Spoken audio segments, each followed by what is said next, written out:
Hey, salut la gang! On va faire une petite vidéo ici, puis on va essayer de démystifier le routage. J'ai fait comme 5 topologies, puis on va essayer de voir la différence entre chacun d'entre eux. Qu'est-ce que ça veut dire pour le routage? En pratique, ça va être pas mal plus clair, je crois, que juste l'expliquer du point de vue théorique. Fait que, allons voir ça. Si je regarde en premier, ici, j'ai un réseau qui est directement connecté, OK? Ou 2 réseaux directement connectés. Les bulles bleues, c'est les réseaux. J'ai un routeur, j'ai un PC d'un côté, un PC de l'autre. Ben, si on regarde le routeur, du point de vue du routeur, là, y a-t-il un réseau qu'il ne connaît pas? Si on se rappelle ce qu'on a vu dans les autres vidéos qu'on a discuté en classe, là, Show IP Route, ben, le routeur, là, lui, il se dit, si je regarde visuellement, il y a 2 réseaux, un réseau à gauche, un réseau à droite. Il dit: «Hey, moi, là, je suis directement connecté au réseau 192.168.1.0, puis je suis directement connecté, un C, hein, au réseau 192.168.2.0. Il n'y a aucun réseau inconnu. C'est pour ça que ça marche. Si j'ai 2 réseaux, 2 interfaces branchées à un routeur, j'ai 2 réseaux, le routage marche directement. PC0 peut pigner PC1. J'ai pas de route statique, j'ai pas de routage élaboré, j'ai juste branché les interfaces, configuré les adresses IP sur le routeur, puis boum, le routeur dit: «Je suis branché aux 2 réseaux, le routage marche». On peut faire un test, on va être sûr que je ne compte pas les menteries, hein. Bing, 192.168.2.10. Ben ça, magie, magie, bing, bing, bang, ça marche. Là, le premier ping ne marche pas parce que Packet Tracer. OK? C'est juste ça la réponse. Parce que Packet Tracer. Fait que ça marche parce que c'est des réseaux directement connectés. Là, si tu regardes ma deuxième topo ici, il y a un petit quelque chose de différent. J'ai pas mis un PC, j'ai mis un routeur. Oh! Le routeur 1 dans le milieu, il connaît le réseau de gauche, puis le réseau de droite, il est branché dans les 2 réseaux. Si tu regardes, c'est bien configuré. Là. J'ai juste mis les adresses IP, puis c'est tout. Show IP route. Le routeur 1, version 2, il se dit quoi? Il dit: «Hey, je suis branché au réseau 192.168.1.0, puis je suis branché à 192.168.3.0, qui est le réseau entre routeur 1 V2 et routeur 2 V2». Mais routeur 2 V2, lui, là, il est juste branché au réseau numéro 2, tu sais, entre le routeur 1 et 2. Il ne connaît pas le réseau de PC0. Show IP route, si je fais ça, là, regarde, il va dire: «Hey, je connais juste 192.168.3.0, je connais pas rien d'autre». Fait que, j'étais un peu fourré, là, qu'est-ce que tu veux que je fasse, là? Ben, il a besoin d'une route statique. Si je fais un ping, là, gamin, bing, bing, bing, le PC, on va ici, là, puis là, il essaie de faire un ping. Ping, 92.168.3.2.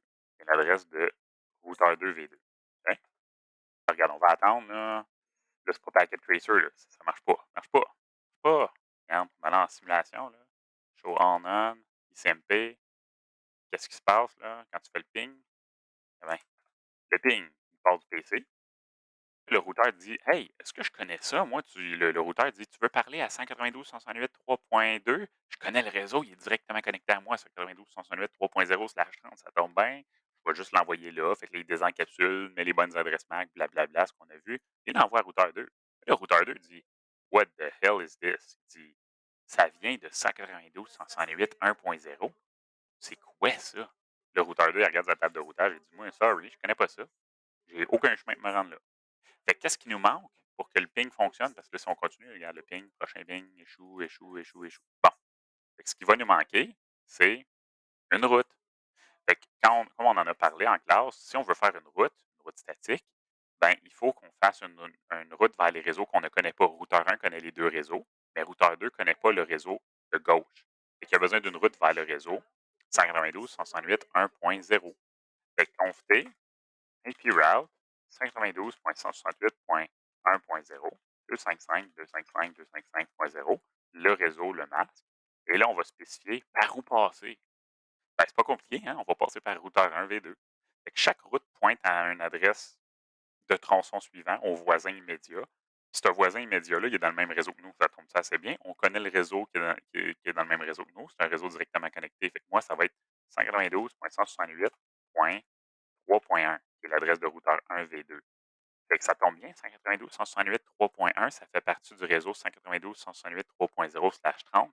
Le routeur 2 connaît ça. Fait que dès que je tape ça, Enter, que je refais mon ping, là, il y a ben, aïe aïe, le ping a marché. Pourquoi? Ben, si on retourne en mode simulation, on refait notre ping, regarde, le PC, il envoie ça à routeur 1. Routeur 1 regarde sa table de routage, il dit: «Ben, je connais connais ça, moi, 192.168.3.0, il est branché à moi, interface G001, c'est le c'est la bulle de droite. Il envoie au routeur 2 dit: «Ah, ça vient de 192.168.1.0, ça tombe bien, do show IP route, ça tombe bien, regarde, je le connais 192.168.1.0, ça me dit qu'il faut que je l'envoie à 192.168.3.1 qui est routeur 1V2», qui répond en l'envoyant à routeur 1V2, qui le renvoie à PC0 parce que routeur 1 connaît le réseau de PC0, un réseau directement connecté. Fait que ça, c'était pour le scénario numéro 2. OK? Il y avait juste une route qu'on avait de besoin, c'était sur le routeur 2 pour rejoindre le réseau qu'on ne connaissait pas. Le routeur 1 connaissait les deux réseaux. Là, on rend ça un peu plus compliqué. Là. Wow! On a 3 bulles. Le routeur 1 connaît le réseau du PC0, 92.168.1.0, il connaît le réseau du milieu, mais il ne connaît pas le réseau de droite. Le routeur 2, version 3, il connaît le réseau PC1V3, 2.0/24, il connaît 3.0/30, il ne connaît pas le réseau de PC0. Fait que routeur 1 a besoin d'une route vers le réseau ici, et routeur 2 a besoin d'une route vers le réseau ici. Chacun des deux va pointer vers leurs voisins respectifs. Ils sont faits. Enable, show IP route, regarde, show IP route, c'est juste les deux réseaux que je connais. Fait qu'il me manque juste la route vers le réseau distant, qui est 2.0. Et je vais faire quoi? Config, IP route, 92.168.2.0, 255.255.255.0, 192.168.3.2, qui est l'adresse de routeur 2. Point 2, c'est tout le temps routeur 2. Fait que je fais Enter, et là, je suis capable de me rendre au réseau de droite. Fait que là, si je fais un ping, il y a bien ça ce qui va se passer. Je vais faire un ping, ping, 192.168.2.10. Regardons ce qui va se passer en mode simulation. On va le tester. OK? Le ping, il va aller de PC0 vers routeur 1. Le routeur 1 va dire ben parfait, j'ai pas de trouble, je sais où ce que je m'en vais. Le réseau 192.168.2.10, je le connais. Il faut que je l'envoie à mon voisin. Parce qu'on vient de rajouter une règle dans notre table de routage. Le routeur 2, OK, il va dire ben je connais ça, ce réseau-là, 192.168.2.0, il est connecté à moi, ce réseau-là, là, je le connais. Le PC1, il dit parfait, merci pour le message, il répond. Le routeur 2 va dire tu veux parler à qui? Tu veux parler à 192.168 1.0? Il regarde, il refuse le paquet. Pourquoi? Je n'ai pas encore rajouté la route dans routeur 2. Fait que routeur 2, là, en ce moment, il connaît juste le réseau, ces deux réseaux locaux. C'est 2.0 puis 3.0. Fait que routeur 2, tant que je n'ajoute pas la route vers le réseau distant, le paquet ne pourra pas revenir. Le paquet peut se rendre parce que j'ai une route pour me rendre jusqu'au réseau 2.0, mais je n'ai pas une route pour revenir du point de vue du routeur 2. Il faut que chaque routeur ait une route vers les réseaux non connus. Fait que là, ça ne marche pas. Dès que je vais sur routeur 2, je fais conft, que je vais faire IP route, puis je vais faire une route vers le réseau non connu, fait que 192.168.1.0, 255.255.255.0. Et là, je vais mettre l'adresse du voisin, 192.168.3.1. Dès que je vais faire ça, là, je vais refaire mon ping, ça va marcher. Pourquoi? Ben, regarde bien ça. Là, si on retourne en mode simulation, le ping s'en va au routeur 1. Routeur 1 dit hey, je connais ça 2.0, ça me dit qu'il faut que je l'envoie à mon voisin directement connecté à moi. Routeur 2 dit je connais ça, moi, 2.0, 2.10. Le PC1, il est branché à moi, il est dans le même réseau que moi. Boum, le PC3 dit hey, il faut que j'emprunte ma passerelle par défaut pour répondre. Il envoie ça au routeur 2. Routeur 2 dit je connais ça 1.0/24, il faut que je l'envoie à routeur 1. Il envoie à routeur 1. Routeur 1 dit ben Colin, tu veux parler à PC0, il est dans le même réseau que moi. Il répond.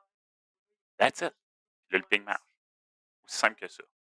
Fait que ça, c'était mon deuxième scénario. Fait que 2 routes à cause du scénario ici. Mais là, qu'est-ce qui arrive? Puis là, OK, avant d'aller au prochain scénario, pense-y logiquement. On a parlé des routes statiques par défaut. Je vais le faire, là. Mais mettons que j'avais comme 28 millions de réseaux à gauche, 28 millions de réseaux à droite. Là. Comme là, j'ai plein de sous-réseaux, le router on a stick, là, j'ai plein d'affaires.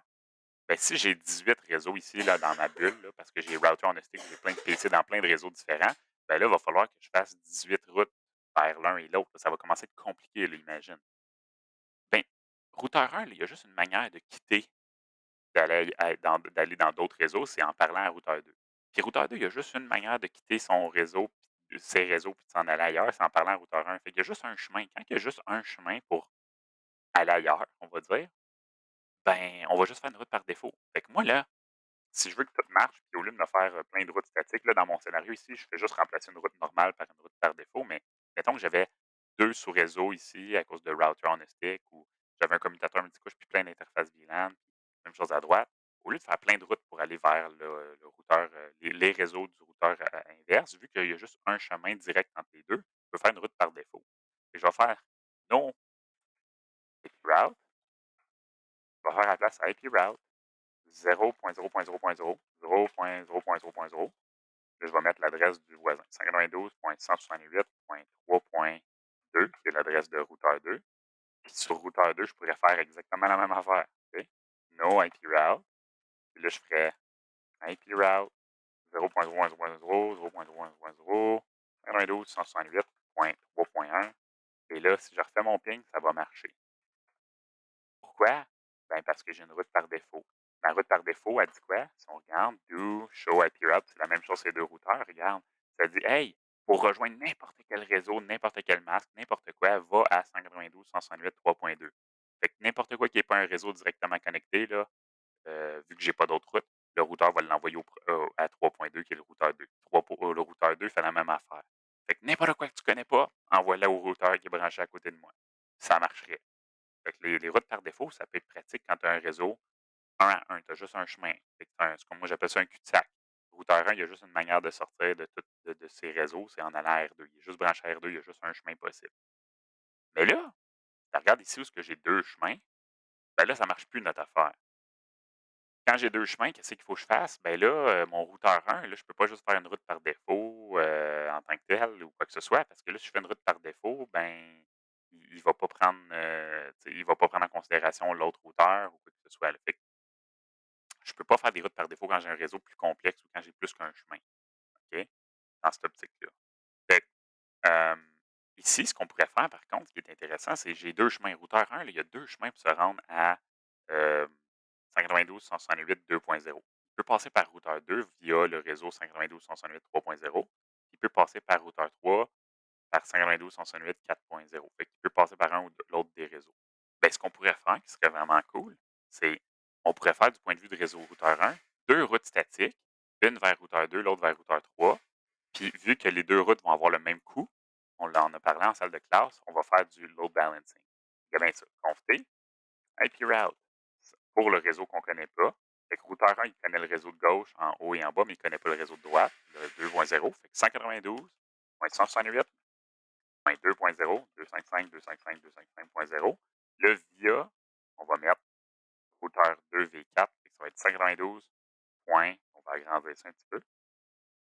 168.3.2, qui est l'adresse de routeur 2. Je vais faire une autre route pour le même réseau via 4.2 et le routeur 3. Là, si je fais show IP route, regarde bien qu'est-ce qu'on va avoir maintenant. Là, j'ai deux routes statiques. 192.168.2.0 via 192.168.3.2 puis 4.2. C'est la seule exception qui me permet d'avoir deux routes pour le même réseau. C'est quand c'est deux routes à coût égaux, même distance administrative, même métrique.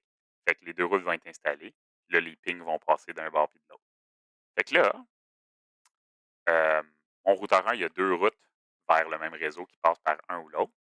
Le routeur 1, il n'y a pas besoin d'autres routes, il y avait juste ce réseau-là qu'il ne connaissait pas. Mais le routeur 2, quel réseau est-ce qu'il ne connaît pas? Ben, il ne connaît pas le réseau local ici. Puis il ne connaît pas le réseau entre routeur 1 et 3. Est-ce qu'il y a besoin d'une route vers le réseau entre routeur 1 et 3? Pas vraiment, il n'y a pas d'objectif. Ça sert à quoi à part faire des pings? Le but, c'est qu'on puisse transiger les communications. Fait que, techniquement, moi, je voudrais juste une route vers le réseau ici, mais je peux faire les deux réseaux qu'il ne connaît pas, juste par souci de complétude, de confier. IP route, il y a deux réseaux qu'il ne connaît pas, je vais commencer par le premier. 192.168.1.0, 255, 255, 255.0. Et là, c'est via 192.168.3.1, qui est l'adresse de routeur 1. Et IP route 192.168.4.0, 255, 255, 255, 252, via, encore une fois, 3.1, l'adresse de routeur 1. J'ai juste dit, pour rejoindre le réseau ici, par la routeur 1, l'adresse ici. Pour rejoindre le réseau ici, par la routeur 1 encore. Même affaire. Je fais la même affaire sur le routeur 3. Je fais une route qui dit, pour me rendre à aux deux réseaux qu'il ne connaît pas, celui en haut et celui à gauche. Enable, config, IP route 192.168.1.0, 55, 255, 255.0, 192.168.4.1 qui est l'adresse de routeur 1. Puis, je vais faire une route vers le réseau 3.0 qui est le réseau en haut entre le routeur 1 et 3. Et 192.168.4.1 l'adresse de routeur 1. Une fois que j'ai fait ça, là, je fais mon ping. Il y a bien ce qui va se passer. On va commencer par le faire. Ping 192.168.2.10. Ça va prendre un peu de temps. Mais le ping va finir par passer. On va aller en mode simulation. Là, regarde bien ce qui va se passer. C'est vraiment sharp. Le ping part du PC0. Là, vu que le routeur 1, il y a deux choix qu'on a dit, il peut passer par en haut, par en bas, il va équilibrer la charge. Il va passer par en haut. Le ping s'en va là, il s'en va à PC4. Le PC1, il répond, puis il va prendre sa passerelle par défaut qui est en ce moment routeur 2. Il passe par en haut. Boum. PC0 envoie son deuxième ping. Le deuxième ping va prendre le deuxième chemin. Pourquoi? Parce que le routeur 1, il y a deux chemins à Quigo, fait qu'il va prendre un puis l'autre en alternance. Fait que pas mal sharp. Maintenant, mon dernier scénario ici, l'Internet bien rapidement. Mon routeur, il est branché à un autre routeur, puis là, ici, j'ai fait comme 60 millions de bulles. Tu vois, on dirait un de l'art abstrait. Là. C'est l'Internet. C'est juste pour dire, là, il y a des millions de réseaux. Là. Ben, ici, là, du point de vue de routeur 1, puis c'est pour ça qu'à la maison, ton routeur à la maison, ou le routeur qui est le plus proche de l'Internet, là, ça, c'est, mettons, c'est le routeur de Bell. On va l'appeler là, Bell, mettons. Là. Ben, le routeur 1 ici, là, lui, là, il y a juste une route de configurer qui dit Hey, il connaît le réseau ici, il connaît le réseau ici, mais il ne connaît pas les 60 millions de réseaux de l'Internet. Fait que quand tu as un routeur de périphérie proche de l'Internet, là, ton routeur là, le plus proche de la sortie, le proche du fournisseur d'accès Internet, là, lui, là, il ne connaît pas tous les réseaux de l'Internet. Là. Il n'y a pas 60 milliards de routes dans son routeur. Ben, tout ce qu'il fait, c'est une route qui dit Hey, c'est beau, on fait IP route 0.0.0.0, 0.0.0.0, 92.168.3.2 qui est Bell, that's it. And show IP route, si on regarde les routes, ben, essentiellement, ça fait du sens. J'ai une route statique par défaut qui dit Hey, pour ne rejoindre n'importe quel réseau, parle à Bell. Fait comme ça, si je veux parler à n'importe qui que je connais pas, mettons, j'ai plein de réseaux que je connais, des routes statiques vers d'autres réseaux, il va pouvoir les rejoindre, mais j'ai une route par défaut, une route de secours qui dit Hey, si jamais tu connais pas le réseau, là, envoie-la à Bell, avec l'Internet. Fait que ça conclut la différence entre des réseaux directement connectés, deux réseaux, combien de routes qu'on fait, où est-ce qu'on les fait, si on a deux chemins, puis là, l'Internet à la fin avec les routes par défaut. Mais j'espère que ça t'a donné un coup de pouce, que c'est plus clair. On se retrouve dans une prochaine vidéo. Salut!